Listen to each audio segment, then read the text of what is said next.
Hi friends, ఈరోజు బోండాలు చేస్తున్నాం. వీడియో అన్నది చూడండి. ఒక గిన్నె తీసుకొని మైదా పిండి అన్నది గిన్నెలో వేసుకోవాలి. కొంచెం పెరుగు కూడా వేసుకోవాలి. కొంచెం జీలకర్ర అన్నది వేసుకోండి. కొంచెం సాల్ట్ అన్నది వేసుకోవాలి. కొంచెం సోడా ఉప్పు వేయండి. వేసి మంచిగా కలపండి. పెరుగు అది మొత్తం కలిసేటట్టు కలిపి కొంచెం వాటర్ అన్నది పోసుకోవాలి. వాటర్ అన్నది పోసుకొని మంచిగా కలపండి. పిండిని మంచిగా కలిసేటట్టు ఇలా కలుపుకోండి. మంచిగా చిక్కగా ఉండాలండి. అప్పుడే బోండా అన్నది బాగా వస్తుంది. 2 గంటల సేపు నాననియాలి ఆ పిండిని, మైదా పిండిని, బోండా పిండిని. ఇంతలోకి పల్లీల పచ్చడి చేసుకుందాం. కళాయి పెట్టేసి కళాయిలో మిర్చీలు పల్లీలు వేయించుకొని ఒక ప్లేట్లోకి తీసేసుకోండి. వేయించిన పల్లీలు పొట్టి తీసుకొని పెట్టుకోవాలి. ఫస్ట్ మిర్చీలు వేసుకోవాలి. ఆ తర్వాతకి పల్లీలు వేసుకోండి. కొంచెం చింతపండు వేయండి. కొంచెం ఎల్లిపాయలు వేసుకోవాలి. కొంచెం సాల్ట్ అన్నది వేసుకోవాలి. ఇది మిక్సీ పట్టేయండి పల్లీల పచ్చడిని. పల్లీల పచ్చడి తాలింపు పెట్టుకుందాం.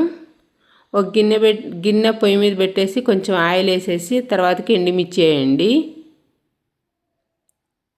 ఎల్లిపాయలు దంచి పెట్టుకొని ఎల్లిపాయలు కూడా వేసుకోవాలి.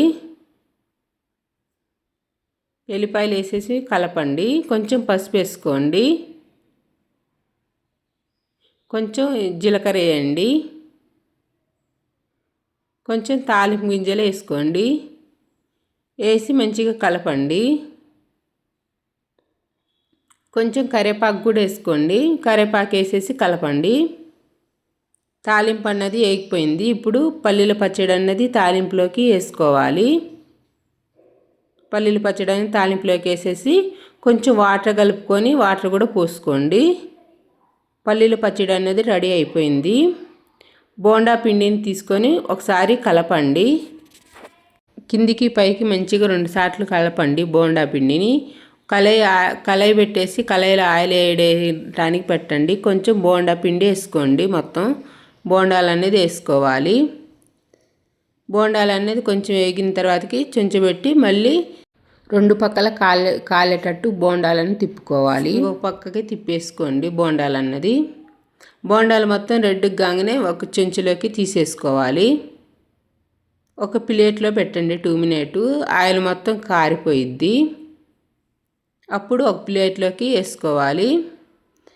బోండాలు అన్నది రెడీ అయిపోయిందండి. పల్లీ పచ్చడితోని మంచిగా ఉంటుంది. ఒకసారి చేసుకోండి. లోపల కూడా మంచిగా ఉడికిపోయిద్దండి. బోండాలు అన్నది రెడీ అయిపోయింది. వీడియో అన్నది చూడండి. ఒకసారి చేసుకోండి, బాగుంటుంది.